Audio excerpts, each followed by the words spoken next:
사람을 빨래처럼 널어놨는데? 줄에? 죽은 거예요? 죽은 건가? 죽은 건 아닙니다. 쓰러진 거예요? 쉬고 있는 건가? 네, 비슷해요. 네? 저렇게 쉬고 있다고요? 저렇게 불편한 자세로? 이 사진은 산업혁명 당시 실제 있었던 상황을 이제 영화에서 재현한 그런 아. 모습입니다. 이곳을 밧줄 여인숙이라고 불렀어요. 요즘 우리 돈으로 약 2,000원 정도에 해당되는 돈을 내면 밧줄에 기대서 잠을 잘 수 있는 그런 숙소였습니다. 잘 데가 없어서 공간이 없어서 뭐 그런 거겠는데. 땅값이 비싸져서 그런 거예요? 뭐 때문에 그런 거지? 당시 영국은 산업혁명이 일어나면서 런던을 비롯한 대도시를 중심으로 노동자의 수가 급격히 증가를 합니다. 일할 사람이 갑자기 많아지니까 임금은 적어지고 또 집도 부족하게 됐겠죠. 조금이라도 더 돈을 벌려고 많은 노동자들이 하루에 16시간 정도까지 일을 했어요. 그럼에도 밤이 되면 갈 곳이 없어서 슬럼가, 즉 빈민촌으로 내몰려야 했던 것이죠. 세계사를 바꾼 거대한 혁명 뒤에서 왜 이런 일이 일어났던 것일까? 그래서 오늘은 세상을 바꾼 산업혁명과 슬럼가의 비극이라는 주제로 함께 이야기를 나눠보고자 합니다. 13세기부터 양털을 원료로 한 모직물을 옷감으로 사용했습니다. 근데 마침 영국은 공유지, 초원 같은 경작 가능한 토지를 개인 소유 농장에 통합해서 울타리로 이렇게 둘러싸는 게 유행을 했거든요. 이거를 울타리를 둘러친다 해서 인클로저 운동이라고 하죠. 아마 교과서에서 맞아요. 어쩌면 교과서에 들어봤을 것 같습니다. 1차 운동, 2차 운동 이렇게 맞습니다. 배웠던 것 같아요. 네. 울타리로 둘러싼 대규모 토지가 생기면서 양을 키우는데 아주 유리한 상황이 영국에선 생겨났죠. 이후 자연스럽게 양털로 천을 만들어 팔면서 모직물 산업이 발달하게 됐고 영국 경제를 이끄는 중요한 핵심 산업으로 발전하게 됩니다. 그런데 17세기 말 동인도 회사, 우리 강에서 많이 나오는 그 회사가 인도에 진출하면서 상황이 완전히 바뀌게 됩니다. 왜요? 인도는 아시다시피 아주 오랫동안 장인들이 면직물을 만들어 왔고 아주 품질도 좋았죠. 그 질 좋은 인도의 면이 유럽에 수입이 되기 시작한 겁니다.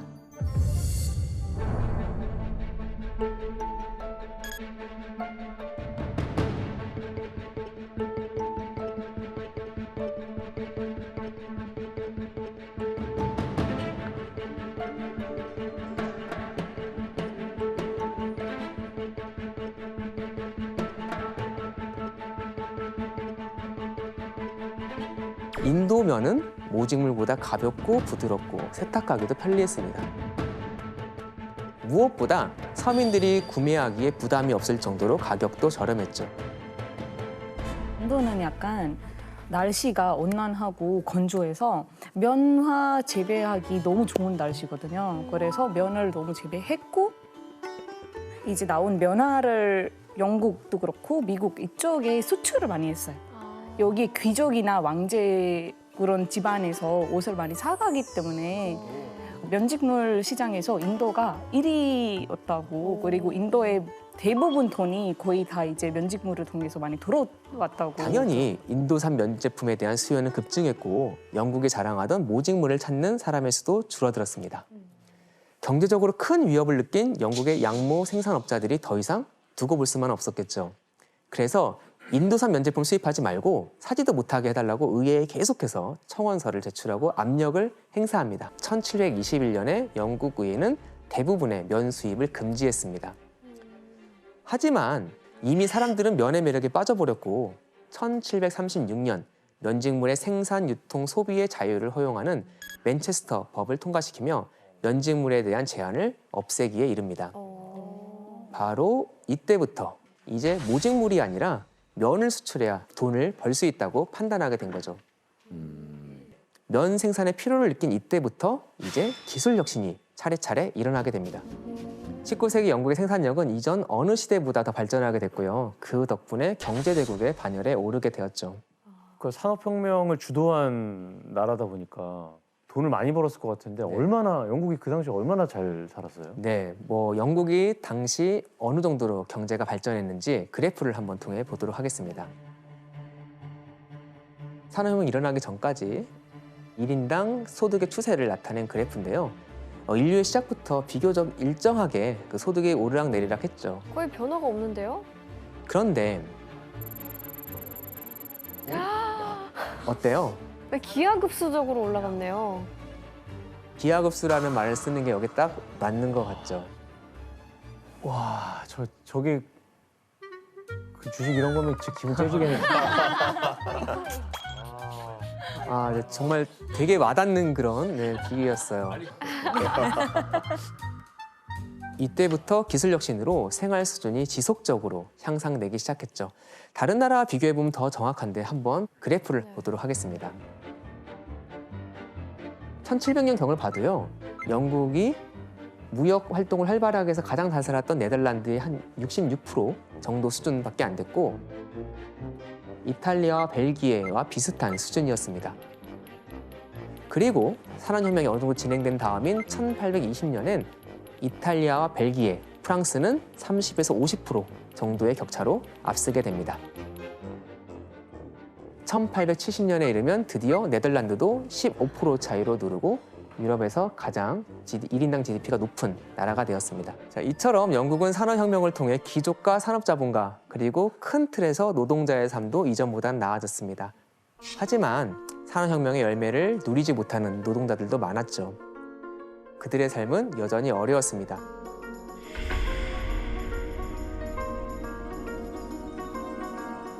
당시 노동자들의 처지를 잘 보여주는 그림이 하나 있는데 같이 한번 보실까요? 어떤 상황을 그린 것 같으세요?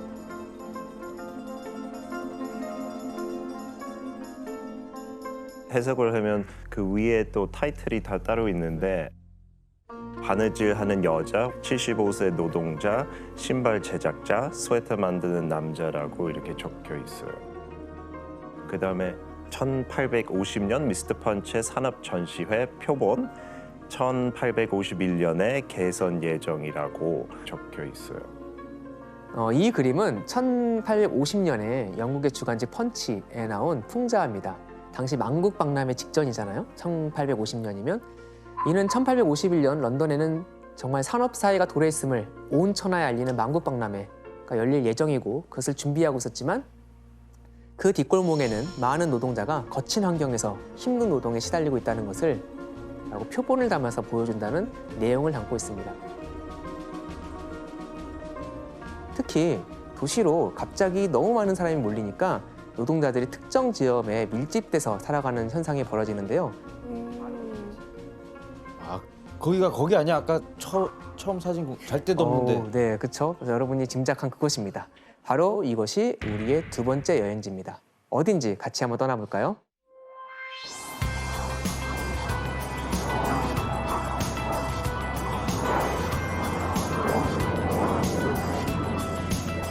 (1900년대) 중반부터 이제 그런 노동자하고 이민자 많이 섞여서 이제 살게 됐고 그런 가난한 예술가들 많이 모였어요. 그래서 그런 벽화들 많이 생겼고 예술적인 영감을 얻을 수 있어요. 저기 가면. 가보고 싶네요. 그쵸. 지금은 뭐 방금 우리가 봤던 것처럼 예술적인 영감이 넘치고 꽤 자유로운 분위기의 장소잖아요. 하지만 산업혁명 때만 해도 분위기가 아주 달랐습니다. 농촌에서 밀려난 노동자들이 도시로 몰려들면서 아주 비싼 동네, 부자 동네 살기 어려웠겠죠. 그래서 이들이 모여든 곳이 있습니다. 최악의 거주 지역이 탄생을 하게 되죠. 그것이 바로 우리가 본 이스트 엔드였습니다. 근데 산업혁명 덕분에 그 굉장히 부를 많이 축적을 시켰다고 했잖아요. 근데 노동자들의 삶도 그러면은 분명히 좋아졌을 것 같은데 왜 이런 일이 벌어진 거예요? 방금 말씀하신 것처럼요. 산업혁명 덕분에 많은 영국인들의 삶이 분명 나아졌습니다. 하지만 문제는 가난한 하층 노동자들이었죠.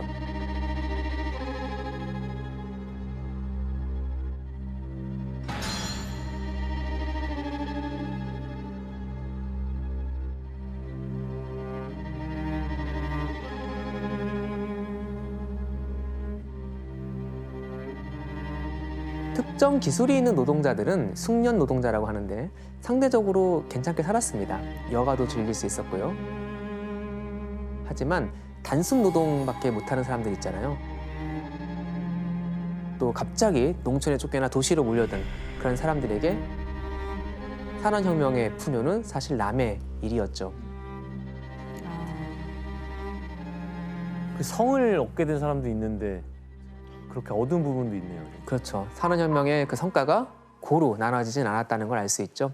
그럼 당시 하층 노동자들의 생활은 어땠어요? 공장에서 단순 노동을 하는 그런 노동자들의 기본 노동 시간이 보통 14시간에서 16시간 정도 되었습니다. 하루에 14시간? 예, 하루에요. 6시간. 네, 19세기 후반 보통 영국 노동자들이 6일간 80시간 이상을 일을 했습니다. 심지어 아침 식사 15분, 점심 식사 30분, 또 맥주 마시는데 15분 정도 노동자들이 유일하게 그것이 쉴 수 있는 시간이었는데요. 이마저도 공장주들은 종종 쉬지 못하게 하거나 휴식을 취한 대가로 일부 급여를 깎아서 지급하기도 했습니다. 그래서 시끄럽고 냄새나고 비위생적인 환경에서 반복 작업을 할 수밖에 없었습니다. 면직 공장에서는 제대로 된 안정장치가 설치되어 있지 않았죠. 빠른 속도로 기계가 돌아가잖아요.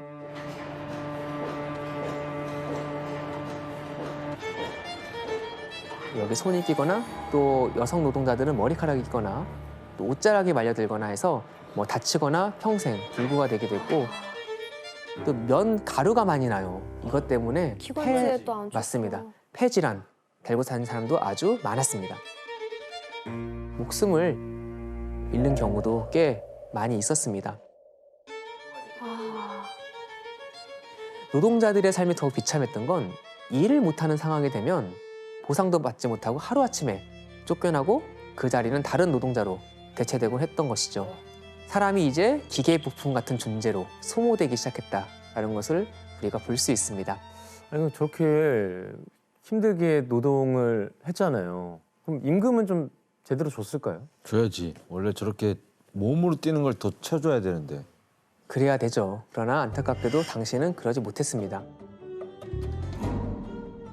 1860년대 중반에요. 잉글랜드의 일반 노동자가 평균 3실링 9페니, 석공이나 목수는 조금 더 기술이 있잖아요. 6실링 6페니, 그리고 엔지니어는 7실링 6페니. 현재 가치로 35,000원 정도를 벌었습니다. 이게 당시에 잉글랜드에서 일반 점원들이 일주일에 집 렌트하는데 한 6실링 정도 쓰고 식비로 7실링 정도를 소비했다고 하니까 사실 먹고 살기에는 아주 턱없이 부족했던 그런 임금이었던 것이죠. 너무 빠듯하네요. 자, 그렇다면 임금이 이렇게 낮았던 이유는 무엇이었을까?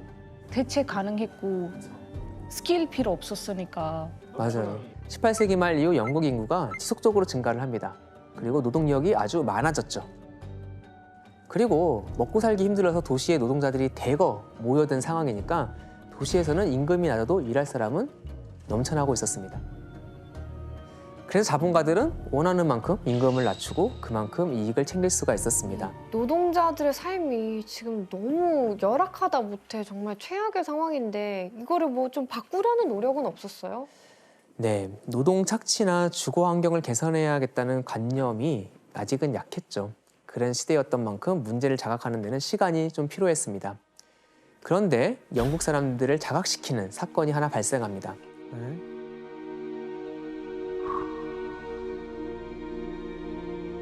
1818년 맨체스터의 한 면직물 공장에서 화재 사건이 일어납니다. 이때가 2월 13일 밤이었는데요. 이때 공장에는 18세 이하 소녀가 22명이 일을 하고 있었고 어른까지 포함해서 26명의 노동자들이 밤샘 작업을 하고 있었습니다. 그때 10살 소년 하나가 지하실에서 촛불 들고 일을 하고 있다가 이게 섬유에 불이 옮겨 붙은 거예요. 나중에 이 불을 발견한 소녀가 감독관한테 얘기했는데 감독관이 빨리 그냥 돌아와서 일이나 하라고 이걸 무시했습니다. 그래서 큰 불이 납니다. 나중에 감독관을 포함한 몇 명은 가까스로 도망쳤지만 불이 나고 30분도 되지 않아서 지붕이 붕괴돼서요. 결국 17명의 소녀가 탈출하지 못하고 죽음을 맞이하게 됩니다. 와, 다 죽네. 이 사건은 영국 노동자들의 환경을 개선하는 데 역설적으로 일조합니다. 이 비극으로 비판 여론이 크게 일어나게 되었던 것이죠. 사건이 일어나고 9일이 지나서 로버트 필이라는 나중에 총리까지 되는 정치가가 공장 환경 개선을 위한 법안을 제출했고 한 1년 정도 시간을 끌고 결국 1819년 영국 국회에서 면 공장에서 노동 환경을 법으로 통제하는 공장법이 통과되게 됩니다. 이때 공장법의 주요 내용은 9살 이하의 어린이 노동을 금지하고 어린이 고용을 금지하고 미성년자의 노동 시간을 단축하는 거였는데요. 최초로 아동 노동을 제한하려 한 법안이라는 점에서 중요성을 발견할 수 있습니다. 하지만 이후에도 공장법이 제대로 이렇게 잘 이행되진 않았습니다. 법을 지키지 않은 공장주들을 제대로 감독하거나 처벌할 규정이 갖춰지지 않았기 때문이죠.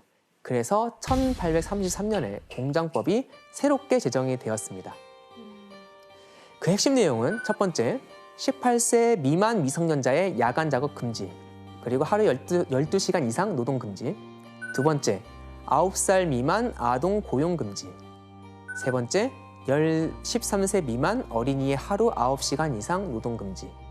이 공장법으로 아이들은 노동 착취의 그늘에서 조금이나마 벗어날 수 있었습니다. 한편 노동자들의 열악한 삶은 노동자들 스스로가 삶을 개선하려는 움직임을 만들어냈습니다. 처음에는 임금 삭감이나 노동 조건에 항의하는 파업들이 많이 일어났습니다. 1842년에 영국 탄광지대와 면공업지대 노동자들의 대규모 파업이 있었고요. 1853년 여름에는 섬유공업이 발달한 랭커셔에서 직조공들이 임금 인상을 요구하며 7개월간 대규모 파업을 하기도 했습니다. 처음에 이렇게 산발적으로 파업이 있었는데 결국 노동조합의 결성으로 이어지게 됩니다.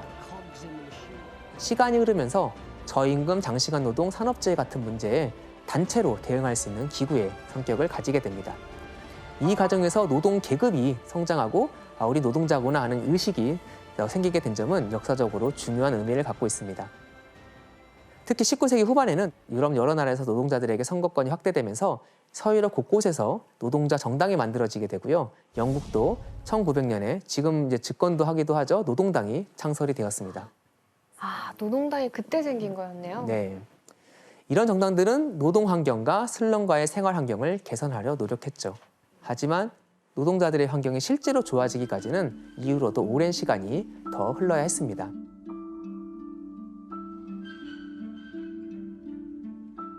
영국의 산업혁명은 어떤 점에서 혁명적이었을까요? 인류 사회를 농업 사회에서 산업 사회로 전환시킨 점. 지주와 농민이라는 오랜 사회 구조가 산업자본과 노동자의 관계로 변화한 점. 또한 인간이 기계의 힘을 사용해 생산량이 전례 없이 향상된 점. 그리고 무엇보다 큰 틀에서 보았을 때 사회가 경제적으로 풍요로워지면서 많은 사람들이 굶주림에서 벗어날 수 있었고 더 많은 사람이 안정적인 삶을 누리게 됐다는 점을 들 수가 있을 겁니다. 네. 하지만 이런 산업혁명의 밝은 면 뒤에는 노동 착취와 아동 노동 문제, 열악한 거주 환경과 환경 오염이라는 심각한 사회 문제가 있었고 이런 문제는 점차 개선되면서 오늘에 이르게 되었습니다. 하지만 여전히 온전히 해결 안 된 채 남아있기도 하죠. 산업혁명의 진정한 의의는 그것이 여전히 현대적인 이슈라는 점에 있는 것 같습니다. 1차 산업혁명 이후 현재 우리는 4차 산업혁명 시대를 살고 있죠. 하지만 안타깝게도 기술 발달로 직업을 잃고 환경이 파괴되고 사회계층 사이의 격차가 커지는 점에서는 200년 전과 본질적으로 크게 다르지는 않은 것 같습니다. 그래서 산업혁명 시기 그때도 어두운 면을 개선하려는 노력들이 세상을 조금 더 나아지게 만들었듯이 지금의 우리도 현대사회의 문제를 개선할 수 있다는 용기를 내야 된다고 생각합니다. 제우스에 오면은 올림포스 12신 체제라는 걸 만들어가지고 권력을 좀 나누는 형태가 나오죠. 제우스는 이제 왕이고 옆에 있던 그 다른 신은 일종의 참모처럼 보좌하잖아요. 그런데 문제는 오늘 프로메테우스잖아요. 얘네들한테는 무슨 권력을 줬을까요? 뭘 줬을까? 한번 그림으로 확인해 볼까요? 저 남자분이 프로메테우스죠? 네, 프로메테우스고 여자분이 에피메테우스고. 아테나 여신입니다. 오. 아테나 여신은 태어날 때부터 완전 무장을 하고 나오죠. 지금 보면 그 이전까지는 신들만 있었다고 그랬잖아요. 네. 근데 이제 신들만 가지고는 이 세상을 적절히 채워나가기가 어렵다라고 생각을 해서 식물도 만들고 동물도 만들고 그 와중에 인간도 만들죠. 아, 그걸 이제 프로메테우스가 인간을 만든 건가요? 처음에는 그냥 신들이 만들었다 이런 표현도 있고 또 후대에 오면은 이 그림에서 보여주는 것처럼 프로메테우스가 만들었다라고 하는데 근데 그때 당시에 인간들의 특징은 뭐였냐면 전부 남자였다는 거예요. 아. 자, 그러면서 이제 이들에게 무슨 역할을 맡겼냐면 프로메테우스와 에피메테우스에게 너희들은 지금 신들이 만든 이 생명체에게 적절한 능력과 어떤 수단을 집어넣어줘라.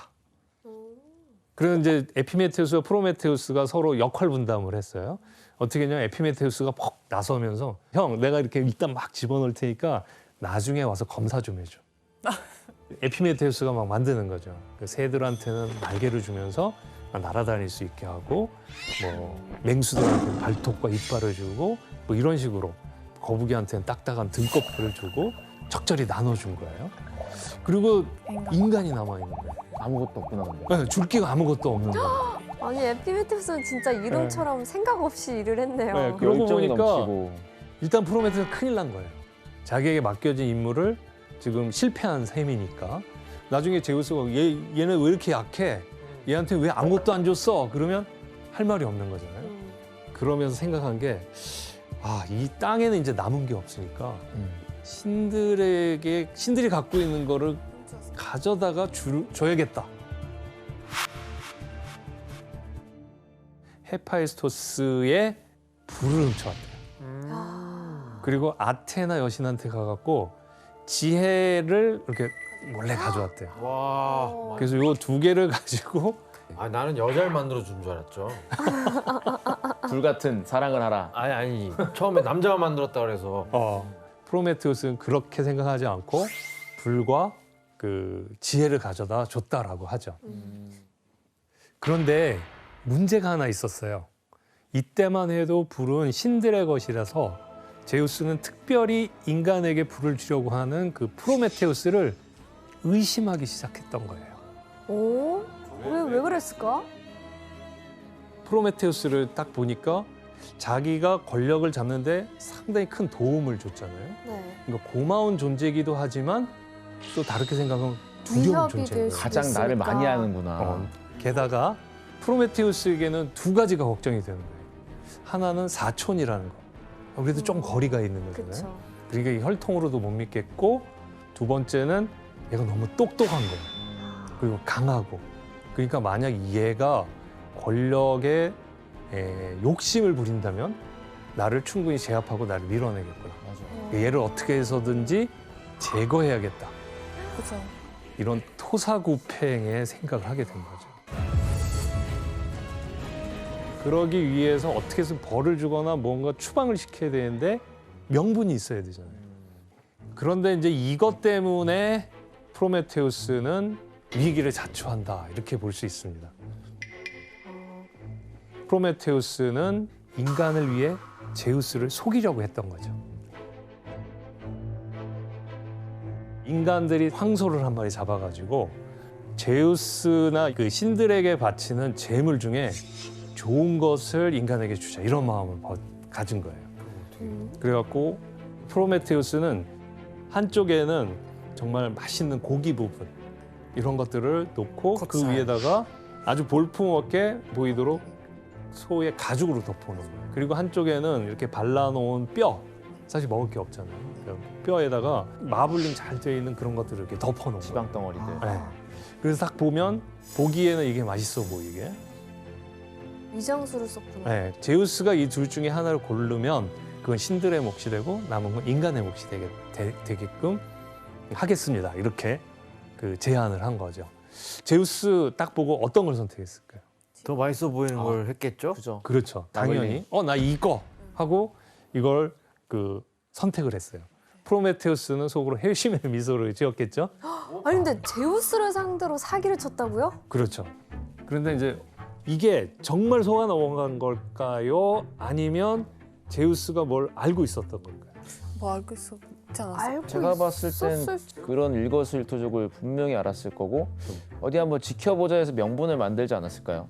대충 얘기들이 잘 맞았는데 이걸 조합하면 이래요. 제우스가 이렇게 딱 보니까 자기를 속이는 것 같은 거예요. 그런데 제우스는 분명히 알고서 선택한 건데 자기가 굉장히 화난 것처럼 나를 속이다.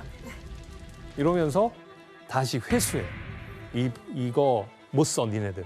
절대 못 써. 그러니까 인간들은 이제 좋은 고기를 얻었지만 이걸 따뜻하게 익혀 먹지도 못하고 추위를 막아내지도 못하고 그러니까 더 힘들게 된 거예요. 그러니까 프로메테우스는 인간들을 위해서 그 노력을 했지만 그 결과는 오히려 반대로 인간들에게 오히려 고통이 됐고 제우스는 그 인간들이 더 힘들게 일해야만 더 먹고 살게 이렇게 만들어줘. 인간들에게 더 혹독한 최후의 징벌을 계획했죠. 한 방에 다 쓸어봐야겠다 이렇게 생각을 해서 하늘에서 비를 내리게 했습니다. 아, 비. 하늘에서 비가 내리고 땅에서 물이 솟아오르면서 온 세상이 완전히 물바다가 됩니다.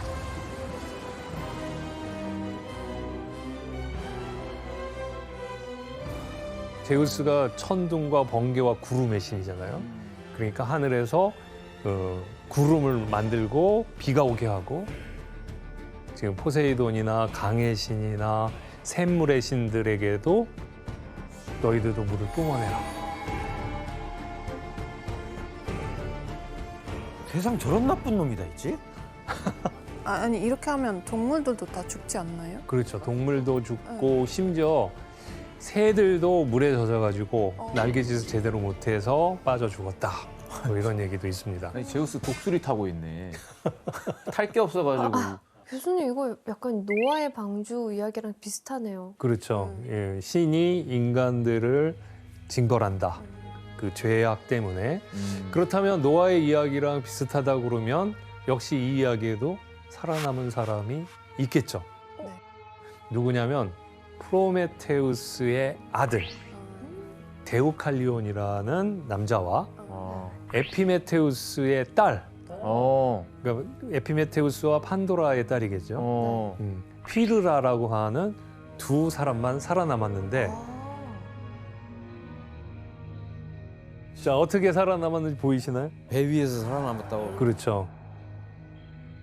아니 너무 잔인한 게 밑에 사람들이 떠다녀요. 사람들이 떠다녀요. 어떡해. 9일 밤낮으로 비가 내리고 물이 솟았다고 그러거든요. 자, 저 배는 어떻게 만들었을까요? 프로메테우스가 예지력이 있다고 하셨잖아요. 네, 맞아요. 프로메테우스가 인간들을 멸종시키기 위해서 홍수를 보낼 것이다라는 것을 미리 또 예상한 거예요. 아 그러면은 아들에게 얘기해줬겠네요. 그렇죠. 자기 아들과 며느리에게 얘야 이런 일이 벌어질 테니 이런 일이 벌어질 수도 있으니 배를 한 척 만들어라.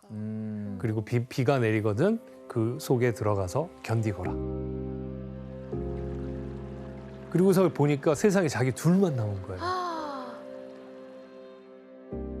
야, 이 세상에 우리 둘만 이거 어떻게 살아남을까 걱정하고 있는데 거기에 신전이 하나 있는 거예요. 저 신전은 정의와 법도 질서를 관장하는 테미스 여신의 신전이었대요.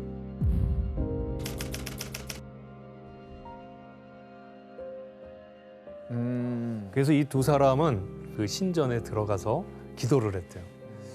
우리 둘이 살아남았는데 어떻게 하면 인간들을 새롭게 번성하게 할 수 있습니까? 하고 기도를 했더니 너희들은 머리에는 두건을 두르고 의복은 묶지 말고 이 신전을 나가도록 해라.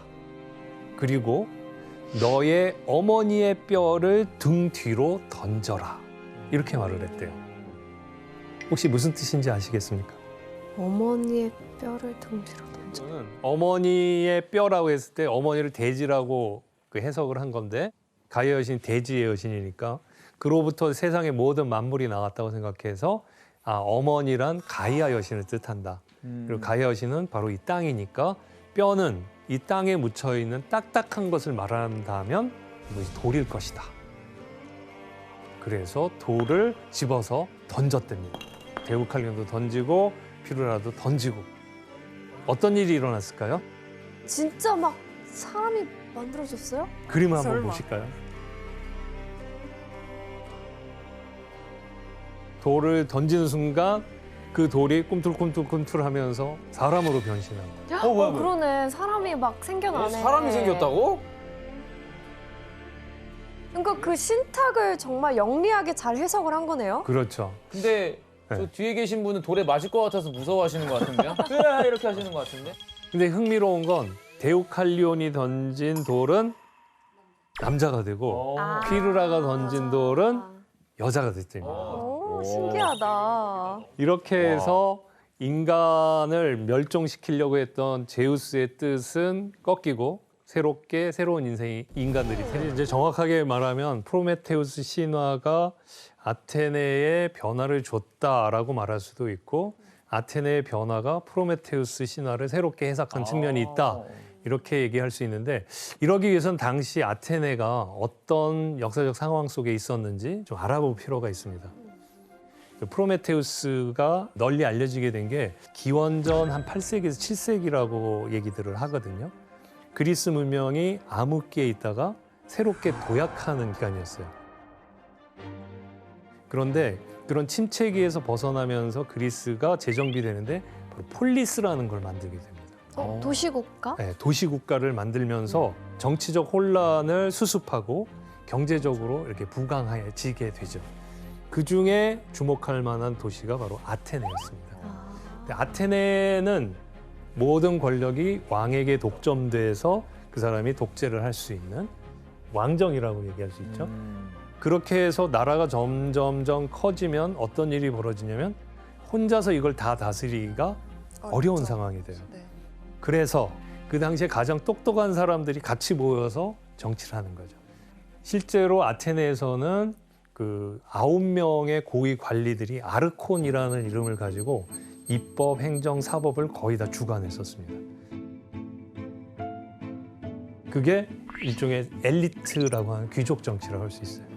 그런데 이 귀족들은 점점점 자기네들의 보유 토지를 늘려가고 그리고 자기의 재산을 늘려가고 권한을 늘려가는 데 반해서 평민들은 점점점 자기 몫이 줄어드는 거예요. 그러다 보면 먹고 살기 위해서 빚을 지게 되죠. 빚을 지다 보면은 갚아야 되는데 못 갚으면 어떻게 될까요? 팔려가나요? 네, 자기 자신을 팔아야 되는 일이 생기는 거예요. 이때 평민들을 구하기 위한 움직임도 있었겠죠. 그래서 이건 너무 심하다. 그래서 법을 만드는 일이 있었는데 근데 이 법이 하나하나 규정하다 보니까 평민들에게 너무 힘들고 가혹하게 된 거예요.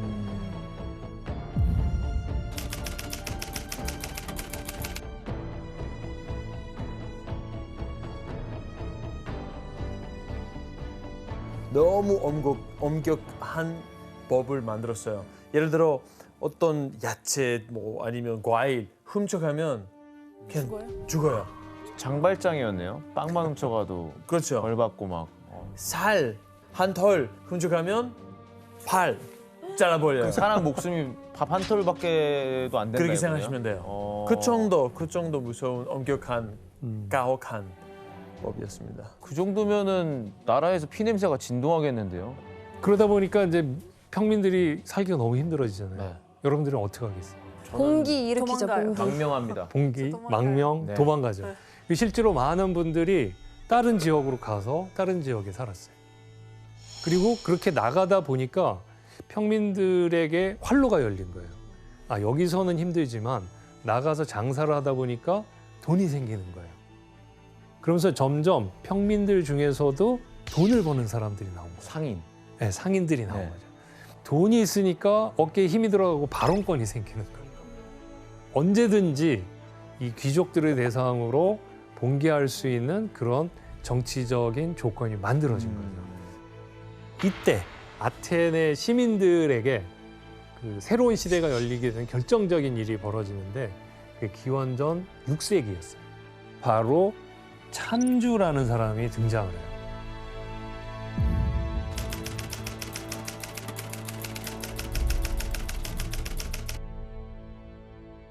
이 사람이 어떤 일을 하냐면 평민들을 선동하면서 야, 나한테 권력을 몰아주면 내가 얘네들 다 쫓아내고 너희들을 위한 정치를 할게.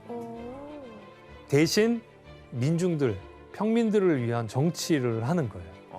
그래서 그동안 귀족들이 독점했던 그런 그 땅이나 토지들도 나눠주고 노예들도 해방시키고, 그런데 거기에 더해서 사람들이 뭐 정치 경제적으로만 사는 게 아니라 놀고 같이 즐기고 문화적인 혜택이 있을 때 좀 더 살만한 사회다라고 생각을 하잖아요.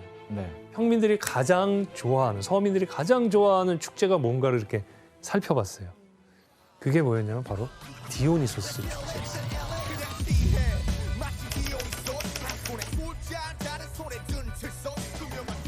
디오니소스 잘 아시죠? 술의 신이잖아요. 술의 신, 포도주의 신. 네. 포도를 재배하고 포도를 가지고 농사하고 이런, 그러니까 농경의 신이라고 할 수 있어요.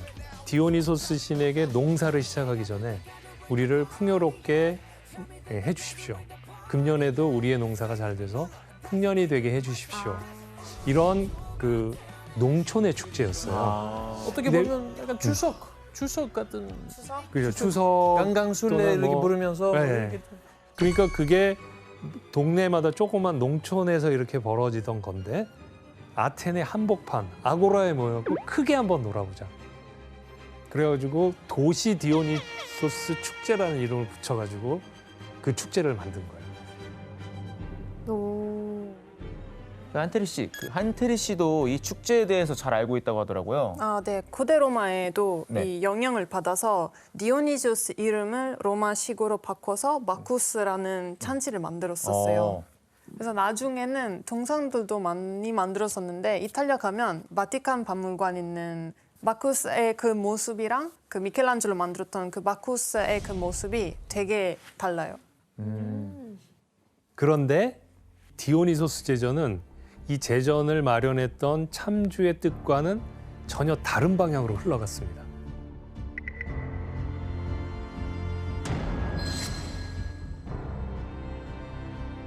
축제를 가지고 평민들의 마음을 달래고 독재를 계속하려고 했던 참주의 원래 의도와는 다르게 평민들이 이 축제를 통해서 자신들의 힘을 새롭게 키우게 된 거예요. 그 계기가 된 축제 행사가 하나 있었습니다. 어떤 건지 그림을 한번 볼까요?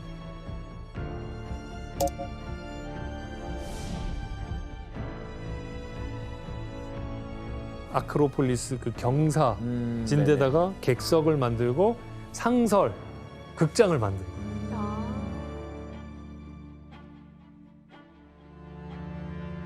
이 극장에 몇 명 정도 들어갈 것 같아요? 몇천 명. 몇천 명? 5천 명? 5천 명?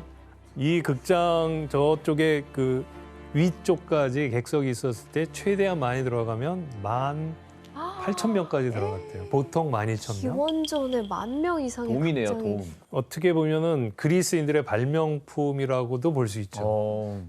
한테리 씨, 그 이탈리아의 그 디오니소스 극장을 영향받은 곳이 네. 있어요? 이탈리아 생각하면 보통 먼저 콜로세움을 생각하죠. 네. 보시면 영향을 엄청 많이 받았죠. 왜냐하면 똑같이 집중을 해야 되는 곳은 맨 아래 있고 그리고 객석들이 이렇게 올라가 있는 그런 형태예요.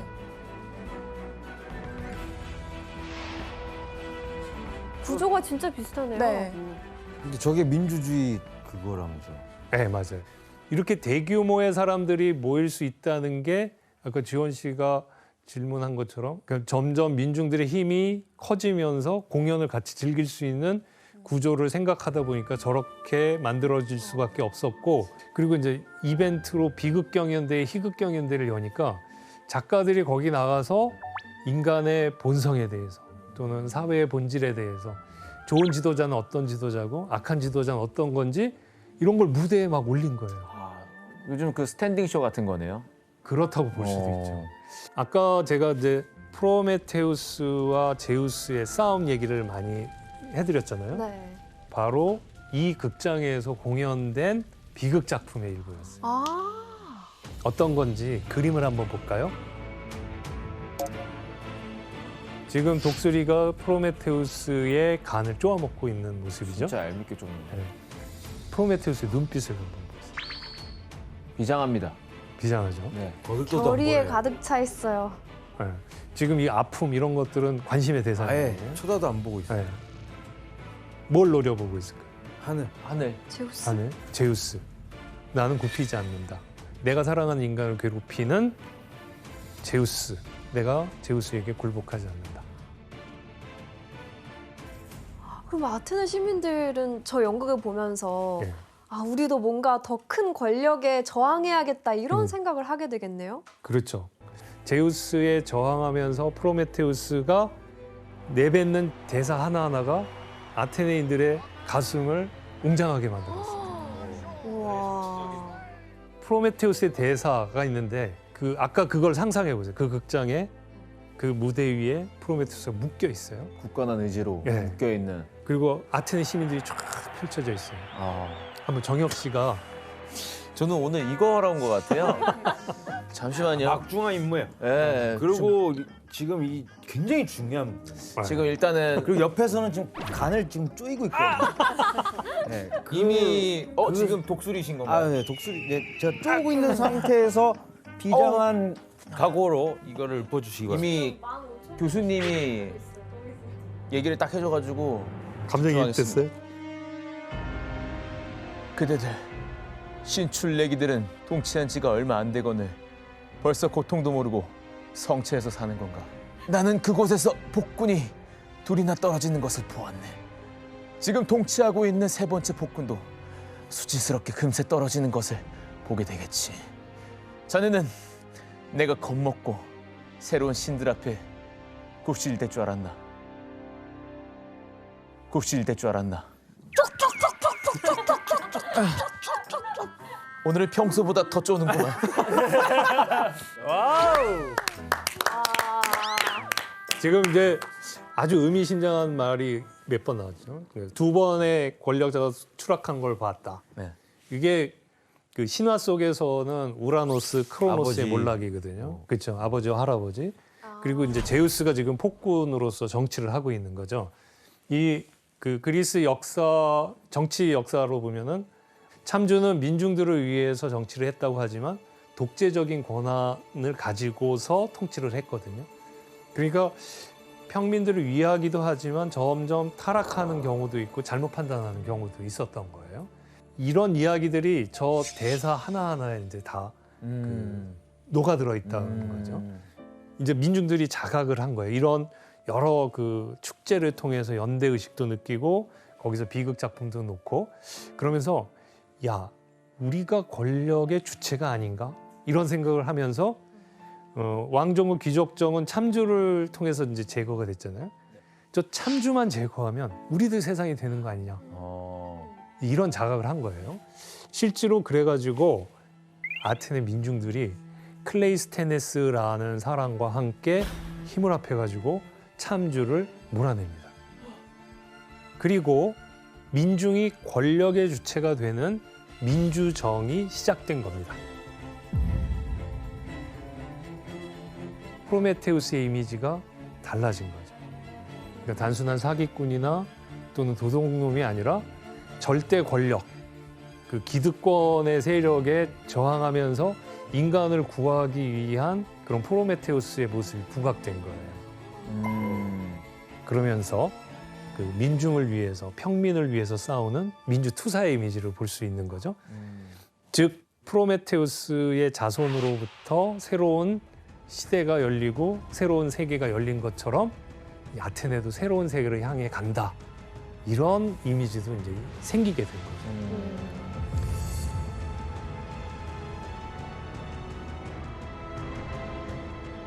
거죠. 이 힘은 대단한 거였습니다.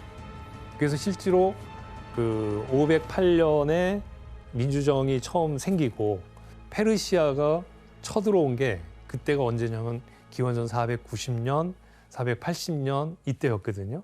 그러니까 민주주의 시작하고 얼마 안 된 다음에 엄청난 그 재앙이 닥친 거죠. 외침을. 근데 그거를 모든 그리스 도시 국가들은 아테네가 질 거야라고 생각했는데 웬걸요? 수십만, 거의 100만에 가까운 대군이 쳐들어왔는데 이 10,000명, 20,000명밖에 되지 않는 아테네가 이걸 물리친 거예요. 자기네들이 놀란 거예요. 적이 아니라 우리가 왜 우리가 이겼지? 이겼네. 예, 저렇게 어마어마한. 아, 이게 민주주의의 힘이 아닐까? 우리가 한 사람 한 사람이 아테네의 주인이라는 생각을 했기 때문에 주인의식. 내가 이걸 목숨을 걸고 지켜야 된다. 물론 아테네가 나중에 스파르타와 전쟁을 해서 패배하면서 이 민주주의가 점점점 약해져 갔고 그 이후에는 전 그리스에서 찾아보기 좀 힘들게 됐지만 이게 거의 같은 시기에 생겨났던 로마의 공화정과 함께 서양의 그 민주주의, 민주공화주의를 이끌어 나가는 어떤 계기가 되었다.